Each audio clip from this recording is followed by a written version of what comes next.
Yeah, hey, sorry, there is some record. We cannot able to record it. We have told the CIT department of Jamia to sort it out. Just give us 2 minutes. Started, sir. I think recording Started is now. Yeah, okay. Yeah.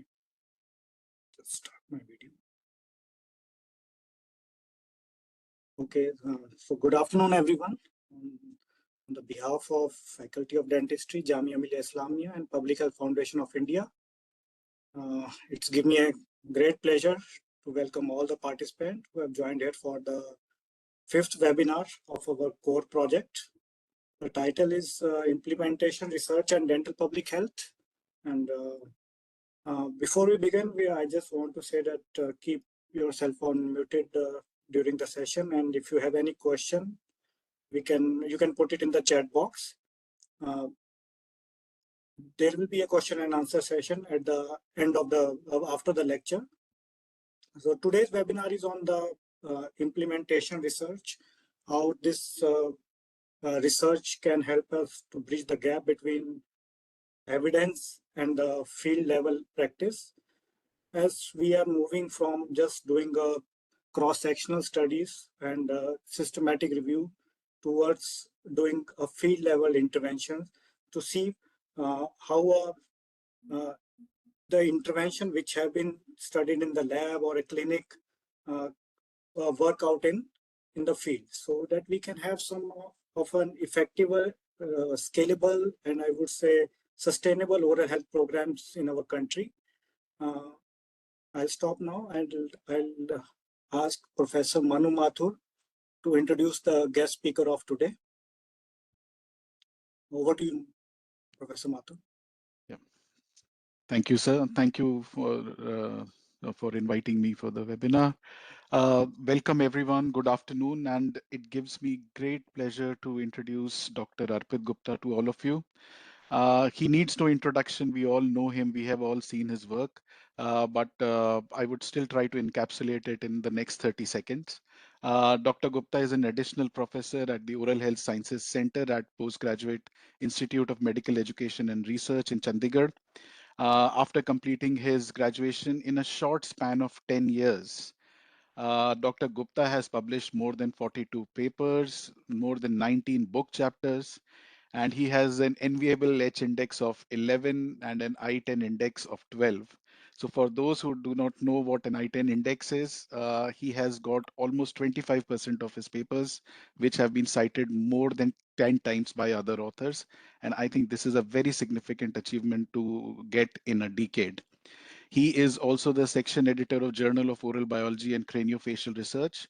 But what sets him apart is that he has been part of the committee which has drafted the National Oral Health Policy. He is on the steering group on oral health, which has been established by the Directorate General of Health Services, MOHFW, Government of India. And also he is part of two big implementation research studies which are currently being conducted in India. One he's leading as a principal investigator, and he gave a scintillating presentation during the recently concluded IADR meeting in September in India.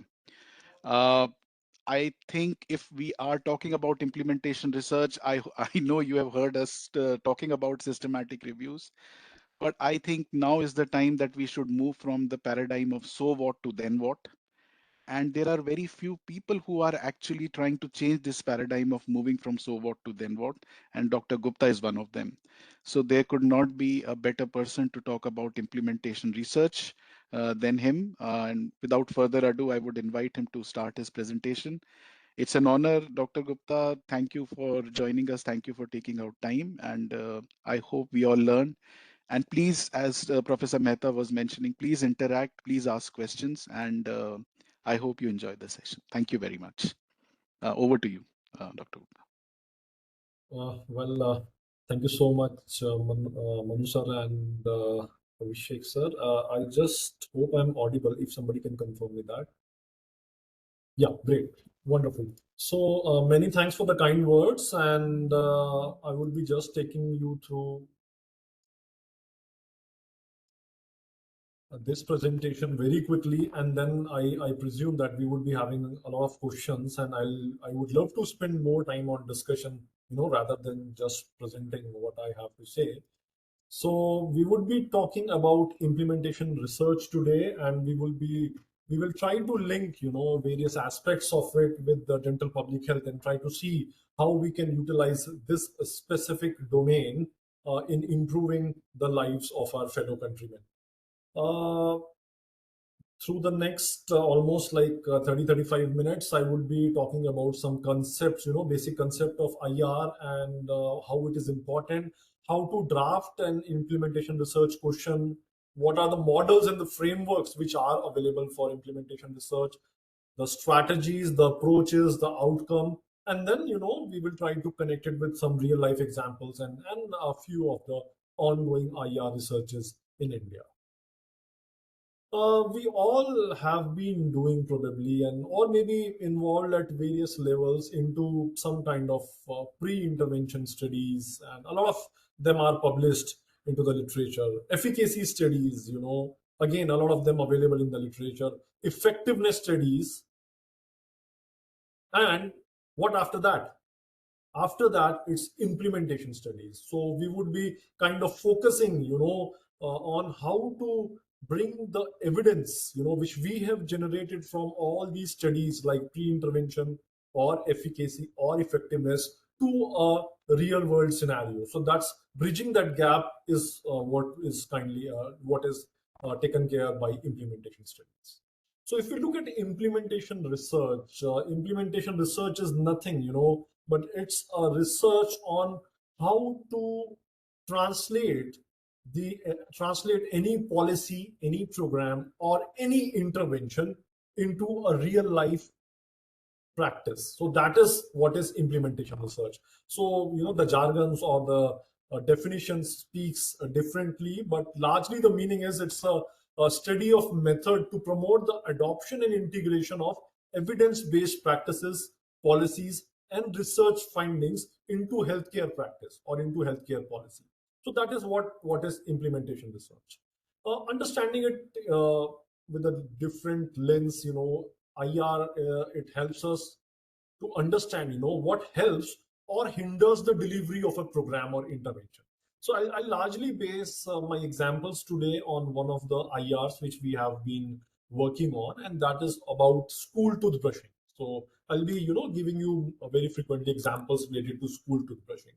So we all know that, toothbrushing works.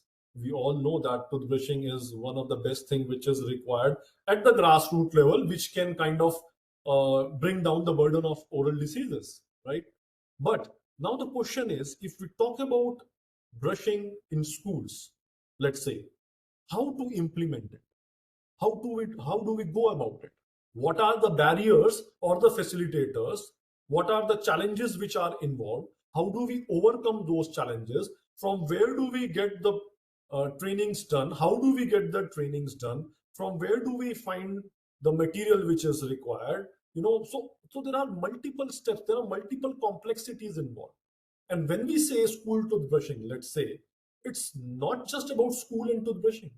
It is about the health department which is involved, the education department which is involved, the local community is involved, parents are involved, teacher associations are involved, community leaders are involved. So there is a whole paradigm of stakeholders which are involved. So how to strategize in a way that we attain or we achieve our objective of ensuring that school toothbrushing is done on a daily basis with the required quality, consistency, and reach. That is something what we try to answer, or that's what we try to find out from an implementation research program. So it talks about how can organizations improve the quality, consistency, and reach of a program. What adaptations are required? School toothbrushing might be different in a government school, different in a private school. It might be different in a rural setup as compared to an urban setup. So what adaptations are required to best fit the program or the intervention in the local condition without losing the effectiveness? So these are the key questions which we try to answer through implementation research. if you look at the evolution of implementation research, we have just seen, a slide back. We had pre-intervention studies which talk about if at all there is a relationship. Is there a relationship? Then we have what we call as efficacy studies, which are done in very strict controlled environment, whereby we try to find out, could a program work or could an intervention work? And then we try to find out whether this intervention works in the real world scenario. So we do what we call as some effectiveness studies. So in some real life situations, does it work? But on a programmatic basis, getting a toothbrushing done in maybe few schools around you, which you are doing, that's an effectiveness research or effectiveness study. But in a programmatic setting, in a program, how to ensure that there is a model of toothbrushing which works on its own in a big geographic area on a programmatic mode. So that is what is implementation research all about. If you look at basic concept, these reddish boxes towards the top, so this is about development of a product or innovation and checking its efficacy or effectiveness. So this is something which is done in isolation. But whenever we change the context and we talk about adoption with the system or adoption by the people, so then it is a concept tilting towards IR. So I hope I'm able to put it through the difference between conventional researchers and implementation researchers. Looking at this, how do we decide whether we need to go ahead with IRs? It's like we look at an intervention or a practice of interest and see whether it has proven to be efficacious or not. So if it has not been proven to be efficacious, then we do a efficacy research. If it is proven to be efficacious, then we look at whether it is effective or not. So if it is not effective, we do a effectiveness research. And if it is effective, so if we have an intervention which is efficacious and effective, then we go ahead with implementation researches. So that's a simple understanding of how and when we go ahead with implementation research. Although there are certain designs which are available, specifically the hybrid ones, where we might, kind of test the effectiveness and implementation side by side.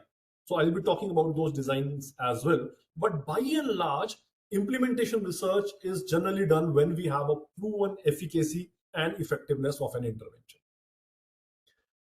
Okay, so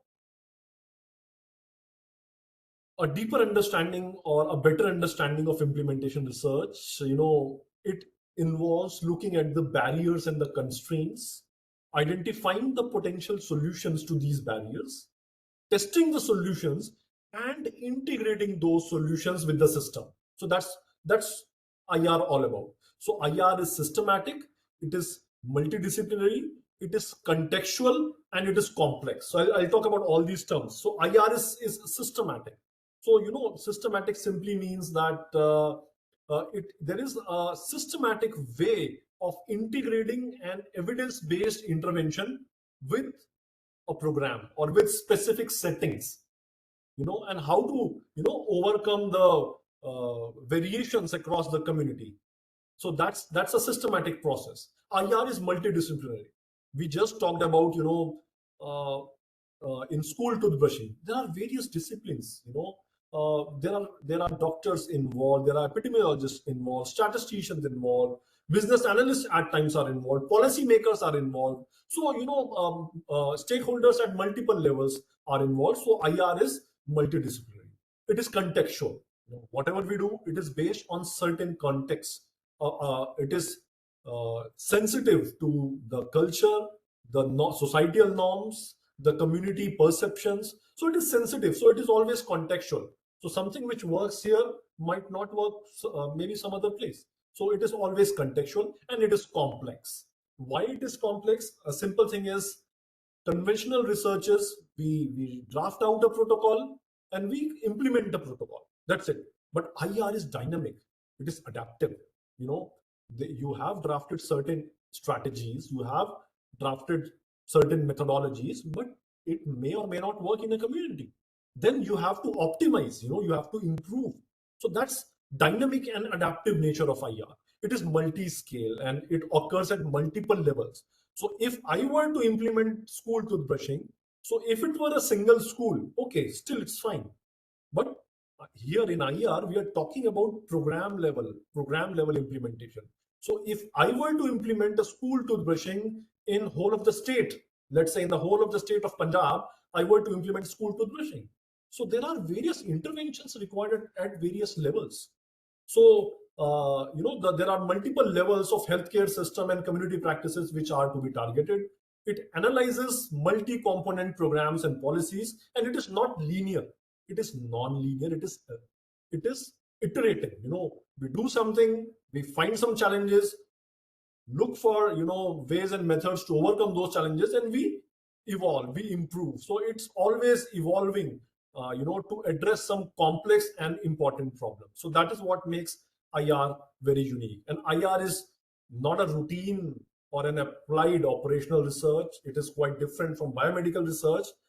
And the initial or replication of efficacy trials in a top-down control setting, and routine program progress reporting is there in IR. Looking at what do we look at in IRs? How do you think it is different?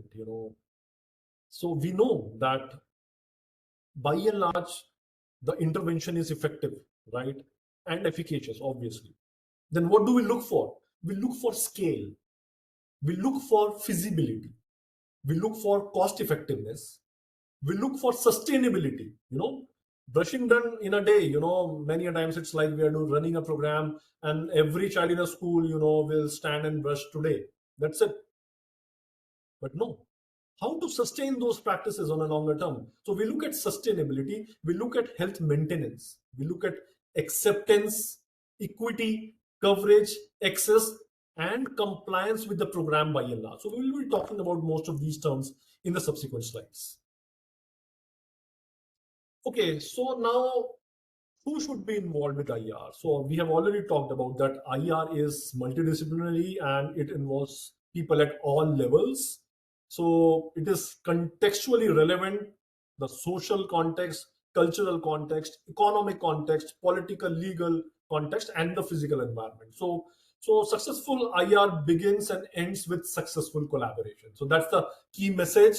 And collaboration at all levels, the institutional level, the governmental level, private sector level, NGOs, and obviously the audience for whom the program is being designed and implemented.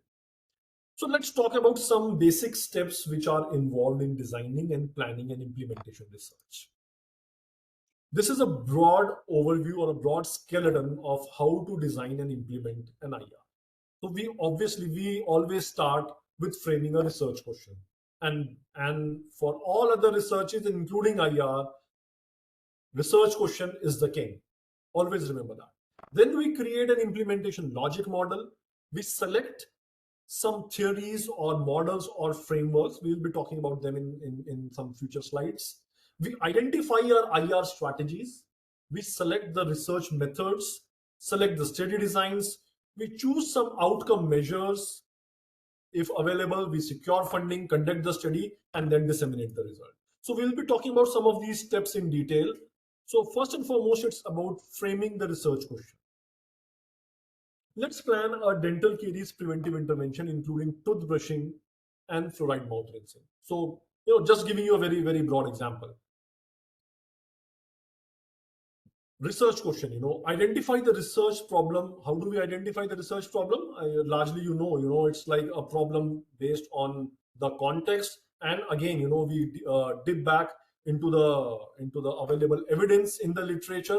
We identify the stakeholders and we conduct a literature review. And based on all of that, we formulate a research question and the research objectives. So what are the characteristics of the research question? Almost like very similar to how we have been talking about, but it should be relevant, it should be appropriate, it should be problem driven, action oriented, specific, innovative, and generalizable. So how should the research question be framed? Some very basic understanding. First and foremost, what is the context of the intervention? Or what are the main factors influencing the implementation in a very given context? And is the intervention working? Or what are the factors and agents for successful implementation of the intervention? So once the research question has been formulated, the general and the specific objectives can be elaborated. So we will talk about some examples. Let's say, how and why does implementation of dental caries preventive intervention, including toothbrushing and fluoride mouth rinsing, lead to effects on oral health behavior, services, or status in all its variations in primary school children? So looks like very heavy right now, but if we break it down, the population of interest is primary school children. We are talking about implementing some dental caries preventive intervention. Which interventions? Toothbrushing and fluoride mouth rinsing. And what are we looking up to? We are looking at oral health behaviors, the services, and the disease status in this population. Next is creating an implementation logic model. So now what is this logic model? So logic model is nothing but it is a graphic depiction which represents the shared relationship between various elements. So it just depicts the relationship between the input parameters and the output and the final results, which are the outcomes. So the question is, why logic model? So logic model provides a reference point or a common language for all the stakeholders to easily understand what this IR is all about. It helps in developing agreements among varied stakeholders, helps in improving the planning of the project, and it confirms that the purpose, action, and the desired results are all available. So this is how a skeleton of a logic model, implementation research logic model looks like. Although there are various variants of this skeleton available, so it largely talks about the determinants, the implementation strategies, the mechanism involved, and the outcomes. And within determinants, it talks about the processes, the characteristics of individual outer and the inner setting, and the intervention characteristics. So this is how a logic model of one of our implementation researches looks like. So this in itself tells about what are the program input determinants. What is the intervention? So here the intervention is, let's say, supervised toothbrushing and mouth rinsing, right? And what are the inner settings? So what are those things within the key stakeholders which has an impact on our model? So those are the inner settings. What are the outer settings? The external policies, the protocols, the participants needs, the resources. So all these are outer settings. What are the individual characteristics and what are the processes which are involved? Then what we talk about the implementation strategies. So implementation, what are our strategies? So strategies simply means, let's say one of our strategy is that we will train the school teachers. So that's one of our strategies, training or capacity building, right? We will develop some training modules. We will develop a training cascade protocol. And this is a strategy. We will undertake supervised toothbrushing, whereby the supervision will be done by school teachers and it will be done by maybe the helpers in the schools, helper staff. So that's one of the strategies. We will undertake fluoride mouth rinsing once in 15 days. So how that is done is one of the strategies how to implement that intervention. So similarly, we enlist certain strategies which are to be utilized in our protocol.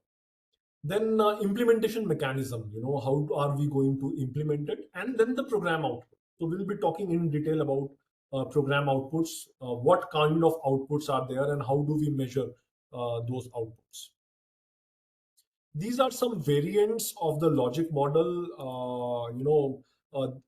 This variant is for implementation of single intervention. This one is clinical intervention in place. This is a variant for optimization trial, and this is for comparative implementation where we have more than one interventions available. Well, so next is selecting an implementation research theory or we call it as a model or a framework. So largely the theories which are used in IR is described under these three broad categories. One is, describing or guiding the processes of translation of research into practice, understanding or explaining what influences the implementation outcome, and evaluating implementations. And there are certain models which are available, the process models, the classic theories. So please don't break your head into so many theories and models. All I'm trying to say is there is a big list of available models or theories, and all of them have got some advantages and some challenges. So I won't expect you to spend a lot of time, going deep into it. But all I want to lay focus is one of the very commonly used model, which we call as CFIR, or Consolidated Framework for Implementation Research. Just to understand this slide, CFIR explores the barriers and facilitators. There are other models as well, which I'm not going into the detail. And this is how this CFIR, largely the visual presentation of CFIR looks like. This is CFIR 2.0. And if you look at this image, looks like little complex, but just to have a very simple understanding, we have individuals here. So individuals are those who are being targeted as the key stakeholders, and we are talking about their roles and responsibilities. We do talk about certain barriers and facilitators here. Then we talk about the inner settings. You have just seen the inner settings and outer settings, which we have talked about in maybe few slides before. We talk about the outer settings. We talk about the implementation processes, and we talk about our intervention, the innovation. So the details of this is what is available in this picture, and we call it as a CFIR.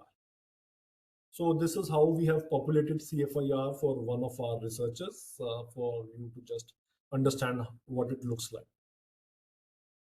For further reading about CFIR, you can very well find it on this website, cfirguide.org, and there are many articles which are available which talks about CFIR in depth.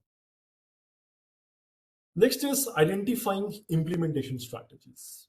What is a strategy? We do anything in this world, and this is an election time in some of the states in India, and the election fervor is very high. So it's strategy. What is strategy? To achieve anything, the ways and measures undertaken to achieve a goal is a strategy. As simple as this. So implementation strategies are defined as methods or techniques which are used to improve the adoption, implementation, the sustainment, and the scale up of interventions. So whatever steps we have taken, whatever methods or techniques we have taken to improve the adoption, improve the implementation, to scale up our the intervention is what we know as implementation strategies. So how they vary from evidence-based intervention? So evidence-based intervention are the what that is being implemented, and intervention strategies are how. So intervention is what, and how we implement that intervention is a strategy. So strategies largely, there could be discrete strategies, a simple thing, sending a reminder. If you send a reminder to a teacher on a daily basis, asking them to ensure that brushing is done in the class, so that's a simple discrete strategy. Multifaceted, it involves two or more discrete strategy. Let's say we are training the teachers and also providing some technical assistance. So in two or more discrete strategies, it's become a multifaceted strategy. And there are blended strategies which are very complex when it's strategized at multiple levels. So then it becomes a blended strategy. So this is an extract of one of the articles whereby they have kind of enumerated various strategies which could be utilized in IRs. And I would specifically share these two articles. One is by Powell et al., which has compiled like 68 implementation strategies. And other one is by Eric, Expert Recommendation for Implementation Change, whereby almost like 73 strategies have been laid down, have been specified. But the word doesn't end with these 73. You are very well free to come out and evolve your own strategies. So that's always acceptable. But to get a better insight and to understand how the strategies look like, we can very well refer to both these articles.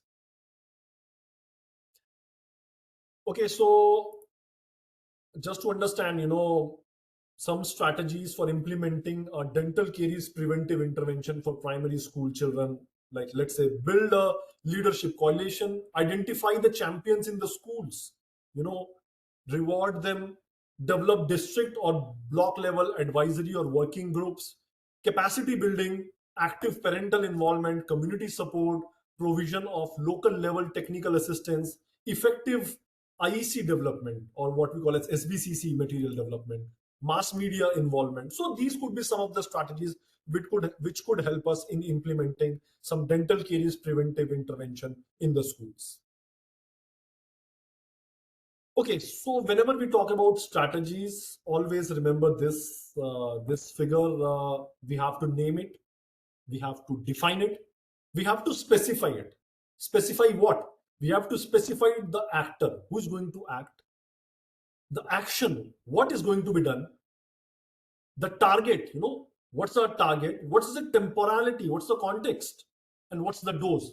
So if we talk about, let's say, if we talk about capacity building, or let's say if we talk about training of master trainers, then who is going to train, how they are going to train, whom they are going to train, where they are going to train, and at what frequency are they going to train. So for every strategy, all these things have to be specified, to be very specific about. And then what are the outcomes affected, and what's the justification for using the strategy. So this is how we talk about the strategies. Talking about the next important concept, so we have an intervention in place, we have the actors in place, we have the strategies in place, and now let's say we have started implementing our intervention with the laid down strategies. Now what? Your intervention with these strategies might work. It might work, but not up to your expectations, or it might not work at all. What to do? So now is the phase we optimize our model. What is the model? Model is an umbrella term for all these activities. So this is a model. The intervention with the strategies, all of it is a model. So we try to optimize or improve this model. And how do? We do it, we evaluate it, and on evaluation, if required, we see that it's not up to the mark, then we do some changes, or we do some qualitative assessment, try to understand what are the barriers, what are the facilitators, optimize the model, improve the model, and then rerun the system. So that's what it is said, that IR is never a linear thing. It's always, it's always spiral. Okay, now talking about some approaches and methods in IR, and always remember the first line, research question is the king. We have certain strategies in place, we have implementation methods and the outcome assessment. So if you remember, we have seen this slide before as well. So now what to do? So has the intervention, if we have done an efficacy research, we have designed an IR. So we just try to look into, has the intervention or practice of interest shown effectiveness? No, we do an effectiveness result. If it is partial, if you can look at this, if there is a partial effectiveness, we might go ahead with a hybrid effectiveness implementation trial. So this hybrid effectiveness implementation trial means those trials in which the implementation and effectiveness are tested side by side in the same trials. And if yes, then we do some mixed method studies to understand the context, design implementation strategies, and test the implementation strategies. So I'll be taking you to some common designs here. So we just talked about hybrid effectiveness implementation designs. So these hybrid designs are like type 1, 2, and 3. I'll be talking about them in the subsequent slide. there is something called as a pre-post design. So we just wanted to see whether school toothbrushing is doing anything good. So we just do a quasi-experimental or a pre-post design, right? We can go ahead with cluster randomized designs, mixed method studies, quality improvement, plus implementation hybrid designs, and some case studies. So I'll talk about hybrid design. Yeah. So this is a slide where we were talking about where I want to talk about hybrid design. So type 1 hybrid, whenever the main focus is effectiveness and the secondary focus is implementation. So that's a type 1 hybrid design. Whereas in type 3, the primary focus is implementation and the secondary focus is effectiveness. Always keep this thing in mind. Primary focus is effectiveness in hybrid 1 and the primary focus is implementation in hybrid 3. Whereas both holds an equal importance in hybrid type 2.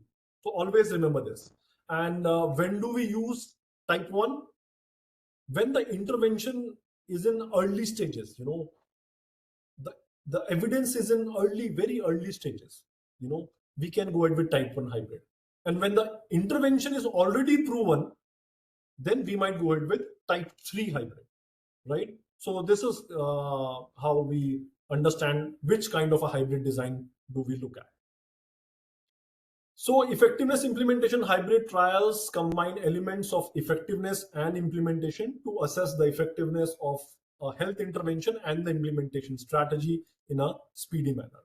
So just running through some of the published hybrid trials which are available in the literature. There are many more. You can very well Google them and find out. Talking about implementation outcome.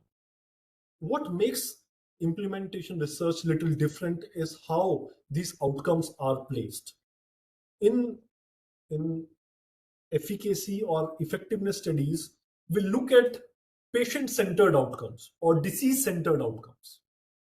Those are also specified here under the category of service outcomes, like efficiency, safety, equity, timeliness, patient-centeredness, something like that. But an important emphasis is laid down on implementation outcomes, which we know as acceptability, adoption, appropriateness, cost, feasibility, fidelity, penetration, sustainability, and many more. So you need not take all these outcomes into picture. You can very well select those which are much relevant to your research question. And there are certain client outcomes as well, like satisfaction, function, symptomatology, and all. So just to understand, there is a framework with the name of RE-AIM, which is very frequently used in the domain of IR, where the R stands for reach.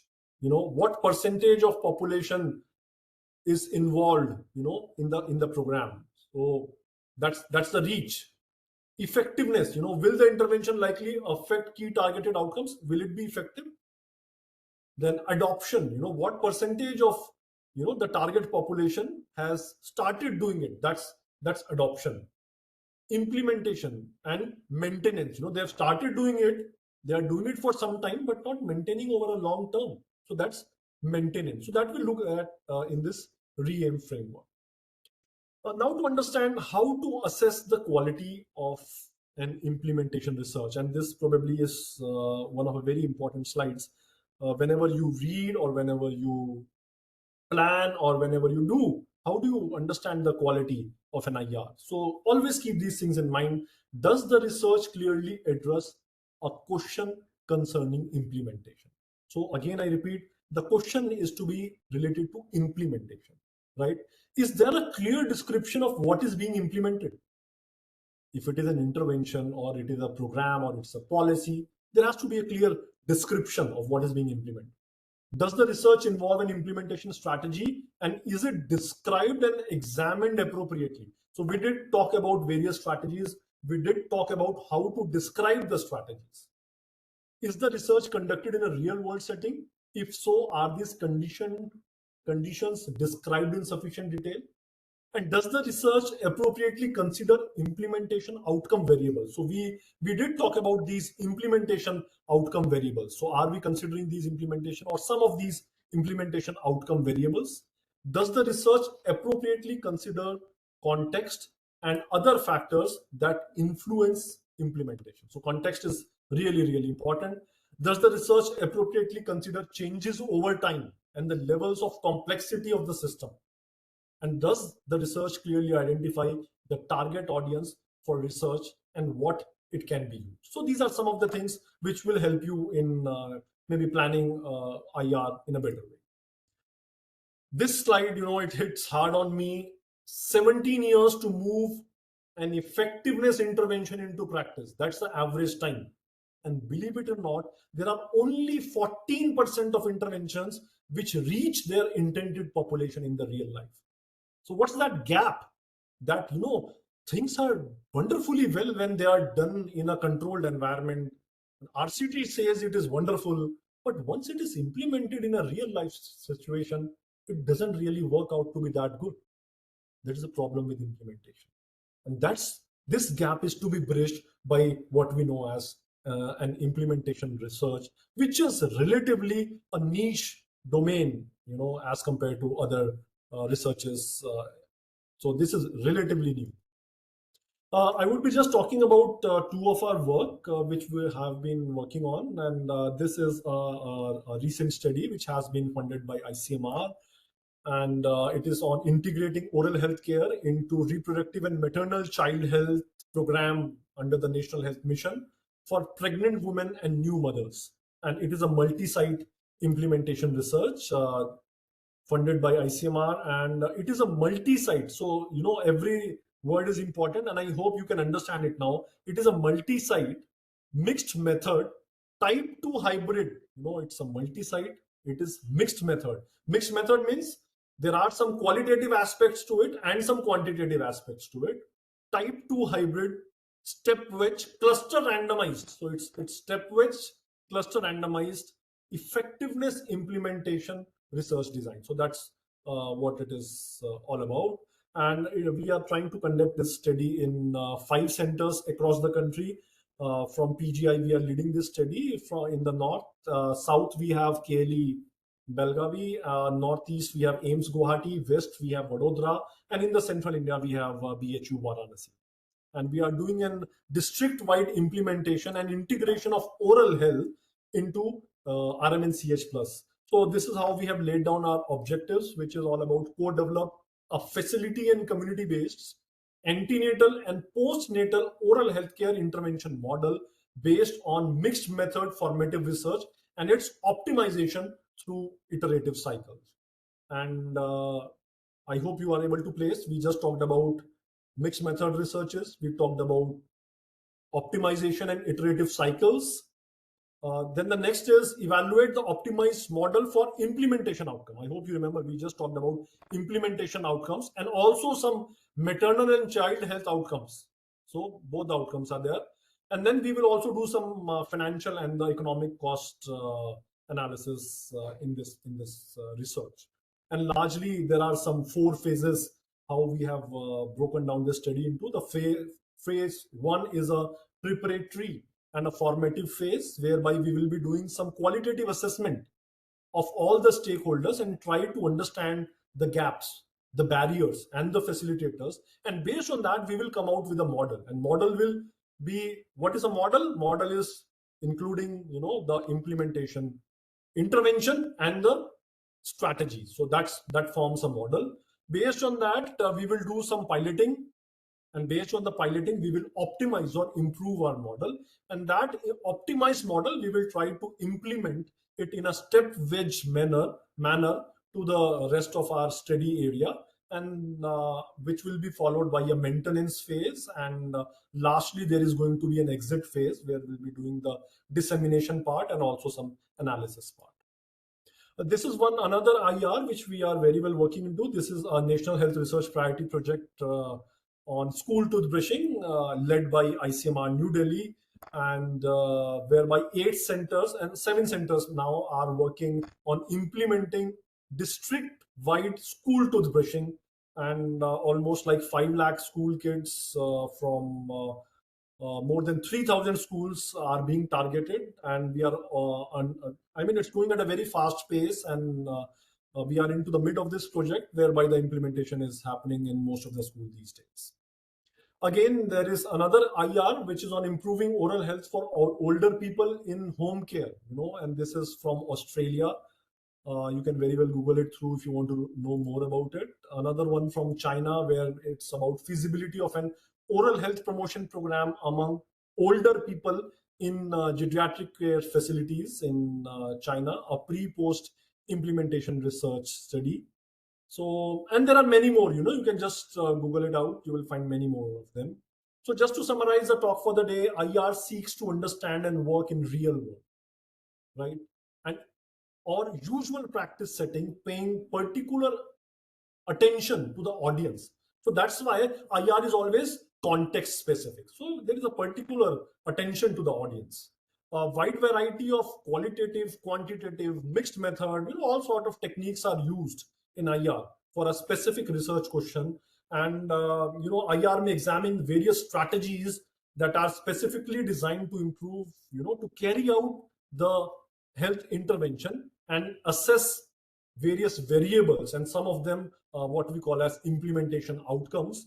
And implementation outcomes includes things like acceptability, whether I'm accepting this intervention or not; adoption, whether I've started doing the intervention or not; appropriateness, whether it is appropriate for the context; feasibility; fidelity is nothing but whether the interventions are being performed the way they were planned. So that's nothing but fidelity.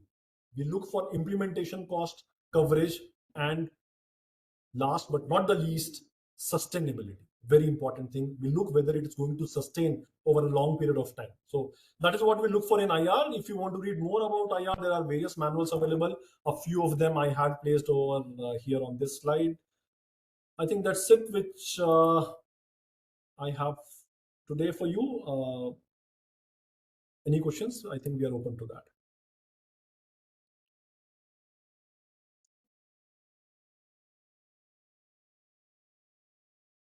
Thank you, Dr. Arpit, for such a wonderful presentation. I think we are going to enter the era of implementation research, as far as if we are looking for funding, especially if we want to say that these interventions which we are teaching in our dental schools really work in a field setting or at a population level. That's what I can see.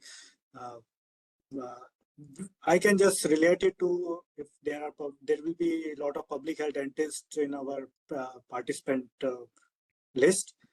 I look at it as an expanded version of what we look at a planning cycle. If I'm not wrong, then Sovan Peter, if we see the planning cycle, the implementation research looks like a little bit an expanded version of it. Or maybe I can say that the phase 4 of the clinical trial, we just tell them, okay, these are the phases of clinical trial, phase 1, 2, 3. And once 3 is done, the drug can come out in the market. And then suddenly we come up with a phase 4 trial. And the students ask, what is a phase 4 trial? We just say, okay, it's a field trial. But exactly, if I'm not wrong, the implementation research basically take care of whether a particular vaccine or a drug passes the test in the field. That's what I can think of. And again, thank you very much for your wonderful presentation. We are getting some good comments in the chat box also, but no questions today. Maybe it's a relatively new topic for most of us. That's why.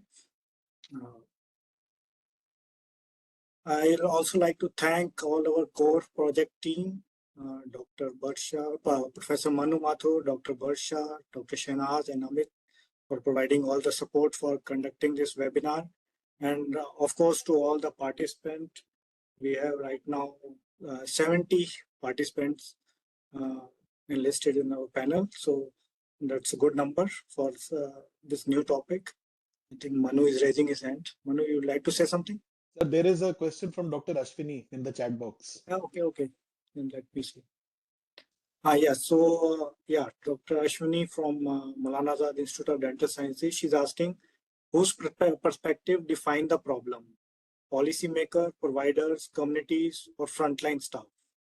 That's a question. You can see in the chat also. Right. I think that's a wonderful question, and I don't have a straightforward answer to say that, I can neither say that it is policymakers' perspective because they would have certain agendas. I can nor say it is the research team's perspective, or maybe it is, So all I want to say is it's the public health perspective which define and determines the problem. Yeah, absolutely. So it's a I public health agree. perspective. So there could be a possibility, there are possibilities that our population, if we talk about identifying the perspective in terms of population, so then identifying the problem, so if I say the identifying the problem, for identifying the problem, it has to be population's perspective. Let's take it that way. But for planning an IR, it's like a public health perspective which has to be in place, and because it's like multiple stakeholders are involved, and we need to take into account perspectives of all those stakeholders through some good qualitative researches to come out with our plan. But if it is about identifying the problem, then I would put it more on the population perspective. There are various IRs, who have been a big game changers, and one of them is about KMC. So it's about Kangaroo Mother Care. I hope some of you must be knowing about Kangaroo Mother Care, and it is all about those newborns who are born, and they are into a very fragile state. Now, how to meet those gaps and bring down the mortality rate, or maybe the morbidity associated and other things, and something which is an identified problem of that particular population, something which is scalable. We need to come out with a strategy, come out with a solution which is accepted by all, a solution which is cost effective, a solution which is appropriate to their context, their regional cultural context, a solution which is sustainable in a long term, to that particular population. So that's a path-breaking research. So similarly, if we talk about oral health care, so there are problems which are existing, right? So there are groups which are facing certain problems. So those problems have to be identified, and for planning the IRs, we need to take varied perspectives into account, and then we can strategize and go ahead. So I think I would like to put it that way. And just an extension of what Dr. Abhishek was talking about, I think that's very true. IR, we are very late in starting this IR in this world, not just this country, in the world, because we had been largely focused on efficacy and efficacy and effectiveness researches, right? So I fondly remember the present DG of ICMR, mentioning in one of the meetings that either we do something which makes the country proud. Let's say we fire the tail of a rocket and the rocket lands on moon and the country is proud about it. Or we do something which can change the lives of this 140 crore fellow countrymen. So that's the power of IR. So we have certain interventions in place. We know the problems. We have certain interventions in place, but those interventions are still not being taken up at the grassroots level. So bridging that gap, bringing that into reality is what IR is all about. And that's why, I'm very glad, these days, increasingly, the funding agencies are pushing in and, awarding more funds to implementation researches. So that's really wonderful to see.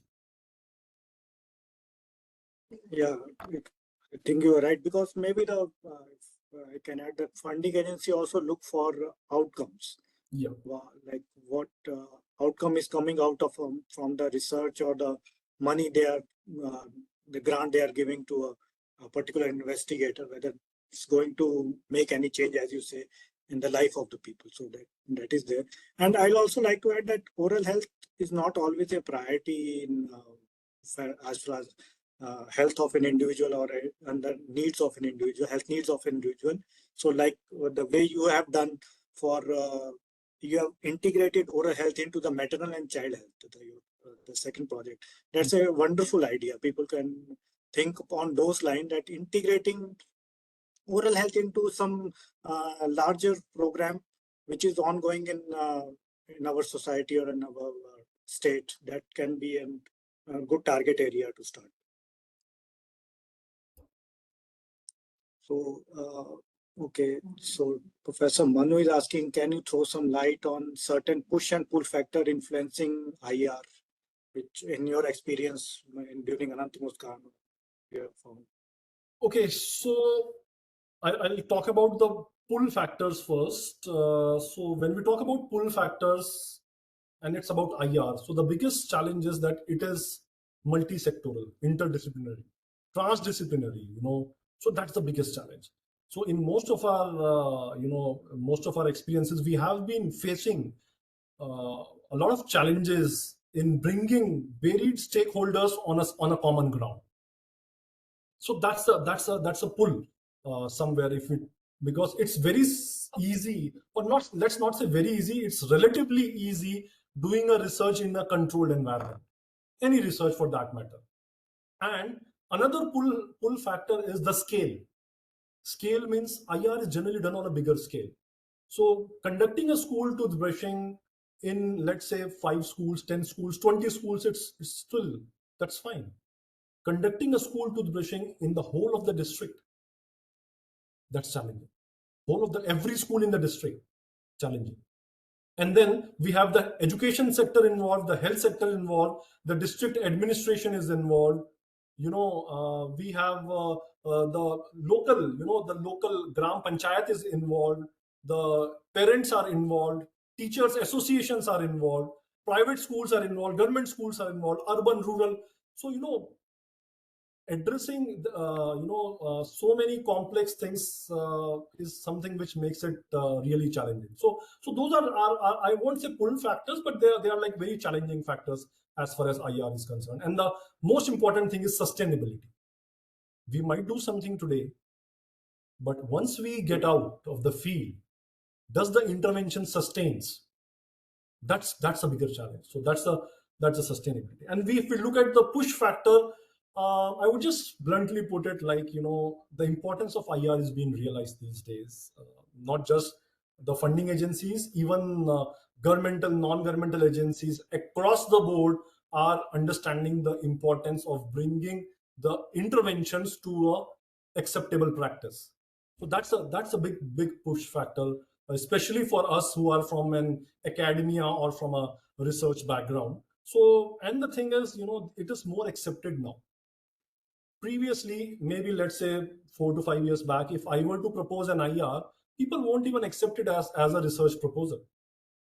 They would say ki isme kya hai? It's not a research proposal. So for conventional researches are something which have been largely considered as researches, but it's now that people are realizing, oh, conventional research is fine, but how to put it to task, that is really crucial and important.